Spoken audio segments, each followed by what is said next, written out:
autorrealización íntima del ser es lo más importante. Si hay algo que verdaderamente debe interesarnos, es nuestro propio ser. El dinero, las posiciones sociales, las cosas materiales, son verdaderamente vanas y pasajeras. La cruda realidad de los hechos es que la muerte llega muchas veces cuando uno espera.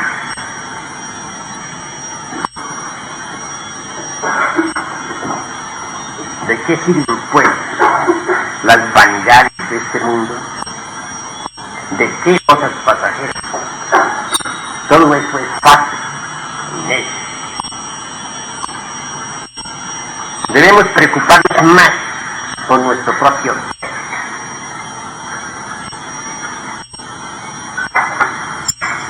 La revaluación del ser, honda alegría. Y ciertamente, tales revaluaciones son fundamentales y revistan características trascendentales de eternidad.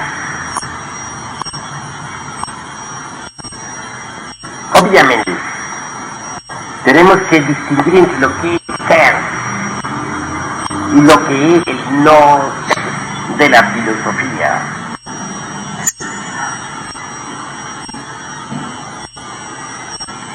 Incuestionablemente el yo psicológico no es el ser. Más gentes confunden el yo al mismo con el ser. Es necesario saber que el yo psicológico tiene un principio y tiene un fin.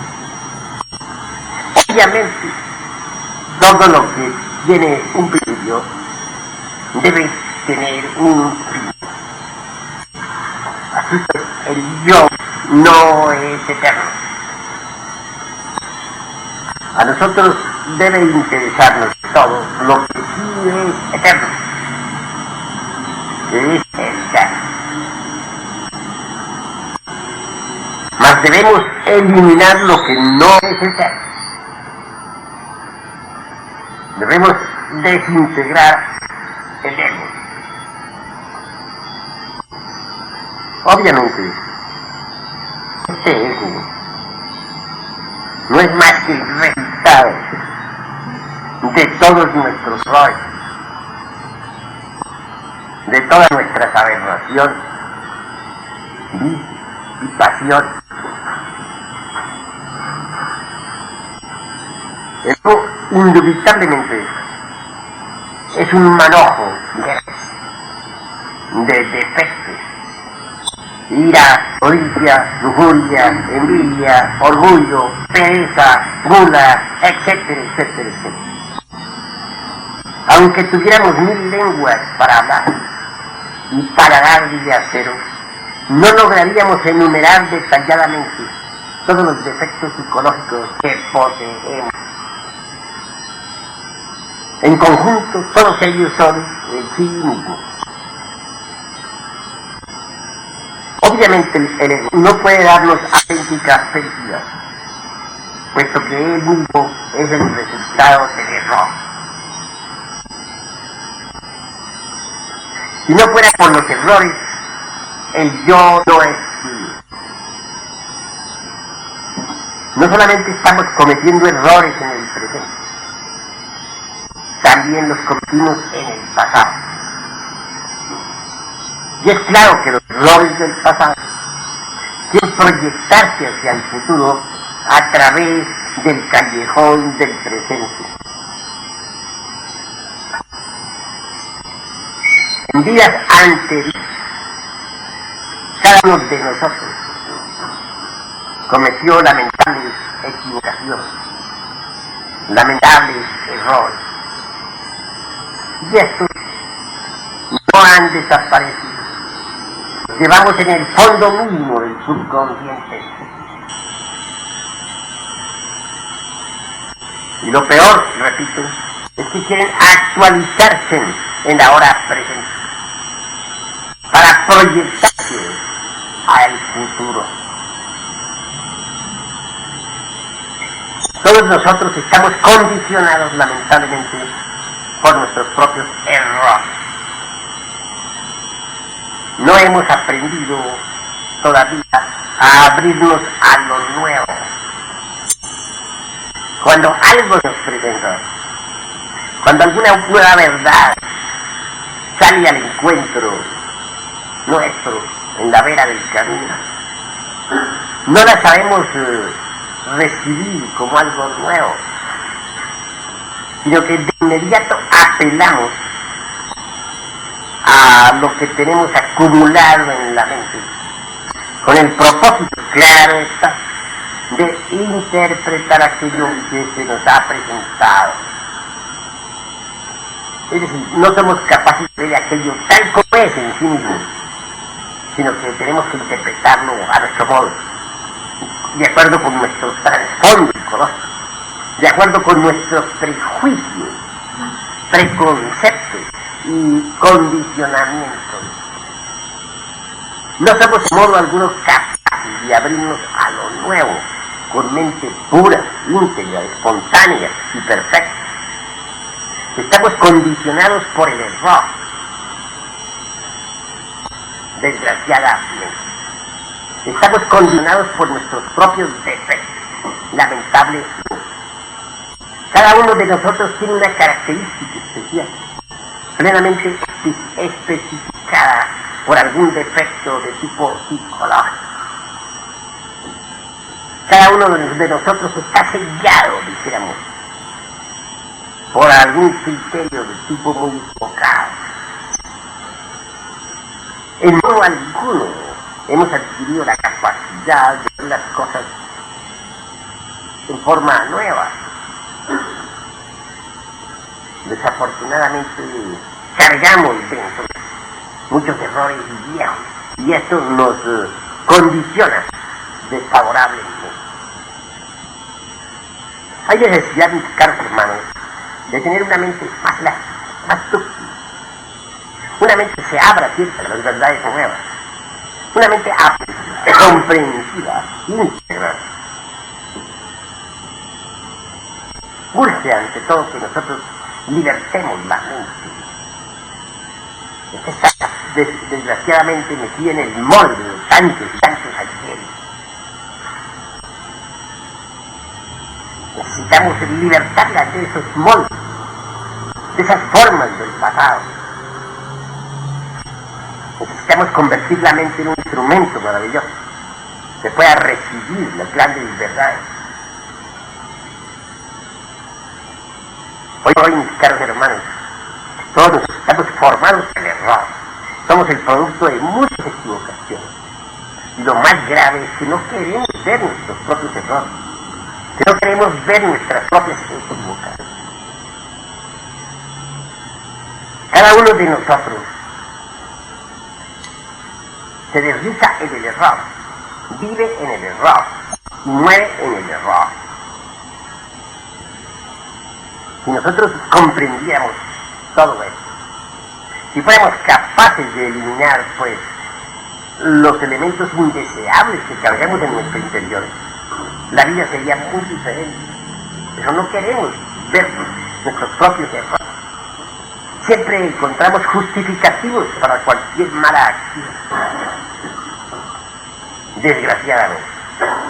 Somos como Pilatos, vivimos lavándonos las manos incesantemente y diciendo, no, yo no tengo la culpa. Jamás queremos reconocer nuestros errores. Nunca tenemos la culpa.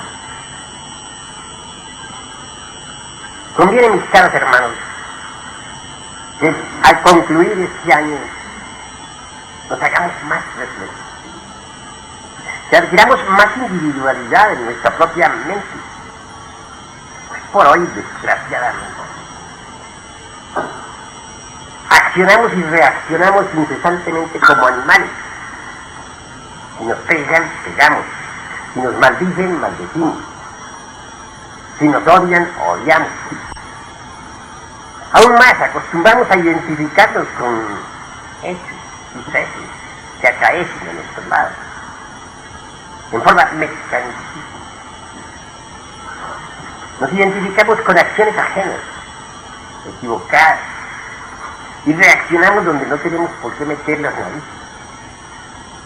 Y eso es grave. No queremos, y desgraciadamente, no hemos entendido la necesidad de individualizar un poco más nuestra gente. Siempre andamos metidos en cosas ajenas. Siempre andamos de aquí para allá, identificados con escenas que nada tienen que ver con nuestra vida, con sucesos que no son nuestros. Opinamos donde no tenemos por qué opinar. Decimos cuando nada debemos decir. Y hasta reaccionamos con hechos ajenos que nada tienen que ver con nosotros. Veamos a las gentes en las calles, en los mercados públicos. Que sucede muchas veces algún error, alguien ataca a alguien, hay cualquier desorden, inmediatamente tomamos partido, nos pronunciamos en contra de alguien que nos pareció injusto y hasta reaccionamos en forma violenta cuando con nosotros nos están metiendo. Nuestra mente se ha convertido pues en una especie de caja de resonancia para las acciones ajenas, mas no se ha convertido verdaderamente en un instrumento dúctil, elástico e individual para nuestras propias autorreflexiones. Las gentes hacen con nosotros lo que quieren, porque nosotros no tenemos individualidad mental. Todos juegan con nosotros. Pueden llevarnos del placer al dolor y del dolor al placer a su gusto. Pueden hacernos cometer los más grandes disparates. Pueden inclusive hacernos reaccionar en formas violentas y hasta convertirnos en homicidios. Y por causa de muchos podemos ir a la cárcel. No tenemos una mente que se ajuste a la auténtica individualidad. No tenemos mente individual, desgraciadamente. Miremos a las multitudes. Veámoslas en una manifestación pública de odio. ¿Cuántos en su vida jamás hubieran sido capaces de lanzar una piedra a la casa del vecino? Ya metidos entre las multitudes, no solamente lanzan piedras, insultan y hasta matan en nombre de muchos lemas y de muchas cosas que les parecen justas. Individuos que solos son incapaces de cometer ningún delito. Ya en relación con las multitudes, en una manifestación pública, apedrean, golpean, insultan. Sujetos que en la casa jamás hubieran pronunciado una palabra, lanzan toda su baba difamatoria contra los líderes, o contra los personajes del gobierno, o contra gentes que odian, etcétera, etcétera. En público muchos hacen cosas que jamás harían en su vida privada. Todo esto nos va demostrando que no existe una verdadera individualidad mental en las gentes. Somos simplemente máquinas que vamos de aquí para allá, sin ton, ni son, sin rumbo y orientación ninguna. Al concluir pues estos trabajos quiero invitarlos en la reflexión a ser más individuales, a preocuparse más por sus propios procesos psíquicos. Uno tiene que aprender a dirigir sus propios procesos psíquicos. Tiene que convertirse uno en amo de sus propios procesos. ¿Por qué otros han de poder gobernar nuestra psique? ¿Qué es un fornicario? Un sujeto que se deja gobernar. ¿Por quién? Por las psiquis ajenas. Y que comete delitos horribles. Peca contra sí mismo. ¿Qué es un borracho?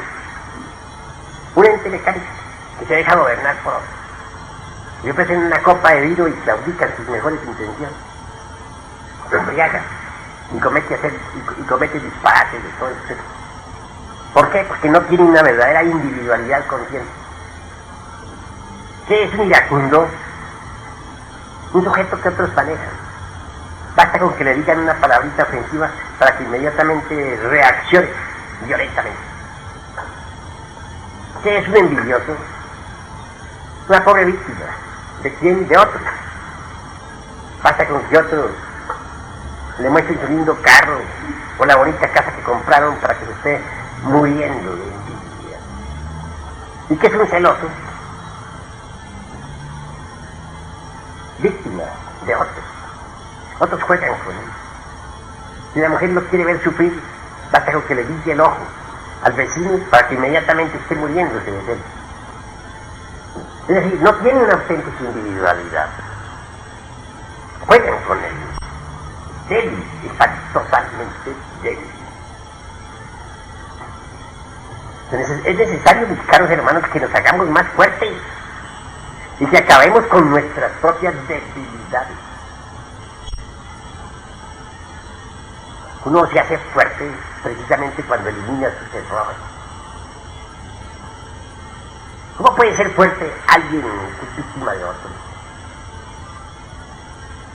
¿Sería acaso fuerte una pelota de fútbol? Cada uno de nosotros es como una pelota de fútbol.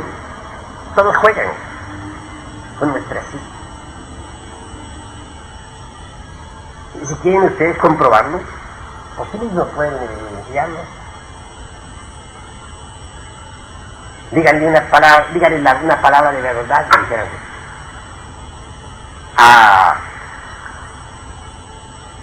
a un actor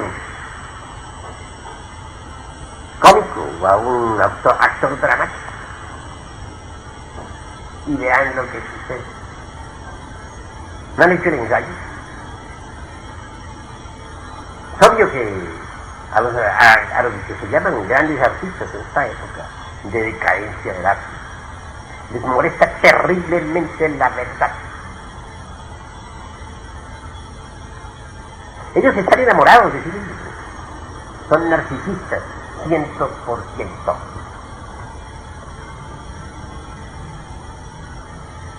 Si alguien hiriese su vanidad, ¿qué sucedería? Se convertiría en enemigo de alguien, ¿verdad? Entonces, ¿son acaso esos señores que manejan las multitudes, dueños de sí mismos?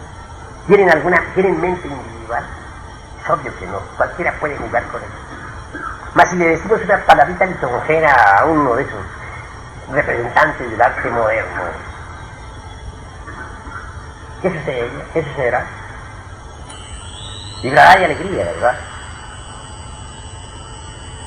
¿Por qué? Porque le hemos alabado. Un público que no aplaude a un artista lo mata, porque ese artista no tiene individualidad, depende de ese público. Así es en todo orden de cosas, como estamos demostrando nuestra propia debilidad. Los afectos. ¿Qué son los afectos? Una muestra de debilidad. El afectuoso sufre horriblemente cuando la mujer no le acaricia, cuando el hijo no le abraza. Entonces, ¿dónde está su fortaleza? ¿Cuál es su individualidad? Si su mujer quería hacerle sufrir, basta con que no le haga algunas caricias. Si hay otro que quiere tenerlo contento, si un hijo desea de él sacar, por ejemplo, algún dinero, basta con que le dé palmaditas en el hombro, con que le diga papá. Entonces saca su billetera, ¿cuánto necesitas, hijo? Tantos, si los tienes. Entonces, ¿dónde está la verdadera individualidad de ese? ¿Cuál es su fortaleza? Si nosotros reflexionamos muy seriamente, caros hermanos, en todo esto, si apelamos a la autorreflexión evidente, podemos llegar a la conclusión lógica de que todos nosotros somos simples marionetas, movidas por hilos invisibles. De que cada uno de nosotros es un muñeco con el que otros juegan. De que no poseemos una verdadera individualidad consciente. Y esto es, a todas luces, lamentable. Urge que nos volvamos, repito, más autorreflexivos. Urge que nos volvamos más individuales. Urge que nos volvamos más conscientes de nuestra propia vida. Se hace indispensable que aprendamos a gobernar nuestros propios procesos psicológicos. En modo alguno debemos continuar como simples marionetas. Es indigno que sigamos siendo manejados por otros. Hasta hoy, nosotros todavía no poseemos la auténtica individualidad. No somos libres. El yo es, en verdad, el error. El producto de muchos ayeres. Y todos nosotros estamos condicionados por tantos y tantos ayeres. Necesitamos hacernos libres. Y eso solamente es posible eliminando nuestros propios errores. Pero eliminándolos radicalmente. Extirpando de raíz nuestros propios defectos de tipo psicológico. En esto de la extirpación de nuestros errores, necesitamos ser un poco más sensibles, más conscientes. Realmente ya nos tienen cansados, cansados todos esos sermones de los distintos prelados religiosos. Algunos de la parroquia del pueblo dicen: hermanito, miren que no roben, vean que sean buenecitos, que no maten, que no estafen, etc. El padrecito lee por allí un evangelio que ni él mismo entiende, y todos se persignan y salen muy satisfechos. Pero los errores continúan. Existen distintos tipos de moral. Ya la gente está cansada de tantos códigos de moral. Lo que es bueno en un país resulta malo en otro país. En la China, por ejemplo, un hombre sea capaz de matar a su padre porque ya está muy anciano, allá está correcto. Pero que aquí se haga resulta que un crimen. En lo que en una época es moral, en otra época es inmoral. La moral es esclava de las costumbres, del tiempo, de los prejuicios, de los países, los lugares, etc. Hay necesidad, mis caros hermanos, de libertarnos de tantas y tantas morales que a nada conducen, de tantos y tantos códigos que no producen resultados específicos de ninguna especie. En esto del saber proceder inteligentemente, necesitamos hacernos más autoconscientes, más autorreflexivos. Necesitamos que la autoevidencia y la autorreflexión nos lleven pues a la comprensión integral profunda. Hay tantos que han hecho daño con sus virtudes. No olviden ustedes que las virtudes son magníficas cuando se saben manejar bien. Mas si no las sabemos manejar, podemos también con ellas ocasionar graves daños al prójimo. Ejemplo, en la época de la Revolución Francesa, los verdugos queriendo cumplir con su deber cabalidad. ¿Cuántas y cuántas cabezas cortaron?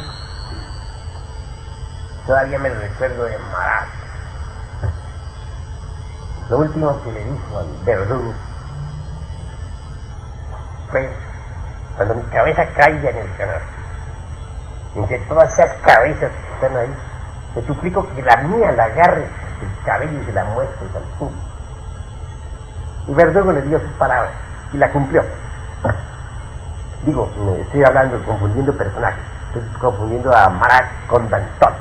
Estoy hablando de Danton, no de Marat, porque ya sabemos que Marat también fue eliminado por una monja. Esta, queriendo cumplir con sus deberes religiosos y para bien de la sociedad, lo eliminó. Así pues, les estoy hablando de Danton, estaba equivocando personajes. ¿Cuántos jueces han enviado a muchos a la cárcel? Al suplicio, al calzo, en cumplimiento de su edad. Gentes justas han ido a parar en mazmorras orgullosas. O han sido asesinadas. De manera que el cumplimiento del deber, por muy hermoso que sean los hermanos, si no se sabe manejar, también puede servir para captar muchos daños. Así con todas las virtudes. Toda virtud, por muy bella que sea, tiene su alcance. Tengamos, por ejemplo, la virtud de la tolerancia. Es obvio que nosotros debemos ser tolerantes para con el prójimo, pero ya la tolerancia llevada al exceso se convierte en complicidad con el delito. Un ejemplo: alguien viene, por ejemplo,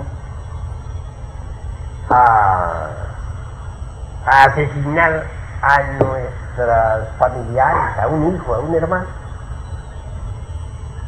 Bandidos que han asaltado la casa. Nuestro deber en ese momento es defender el hijo que está en nuestro cargo. Defender al inocente, defender al hermano. Como jefes de familia, saber responder.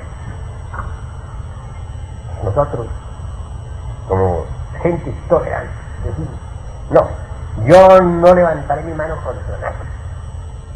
Y el bandido que le está asesinando al hijo, que le está violando a la hija, le dice: yo te bendigo, hermano,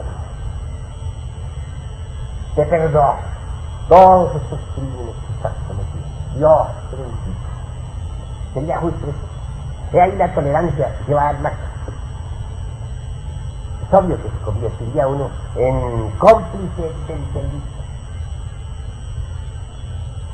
Un hombre que tiene su esposa y vienen los bandidos a violarlo, él responde con bendición: que Dios bendiga a mis bandiditos. ¿Qué diría usted de un hombre así? Sería un hombre de chocolate, ¿verdad? No serviría para nada. Un tal así que no merece vivir. Obviamente la tolerancia lleva hasta el máximo, que nos convierte en cómplices del delito. Mucho contra las armas en las distintas escuelas de tipo esotérico o pseudo-esotérico y pseudo-esotérico. Todo eso hay que colocarlo en el nivel de la comprensión, porque hasta las mismas armas son infinitas.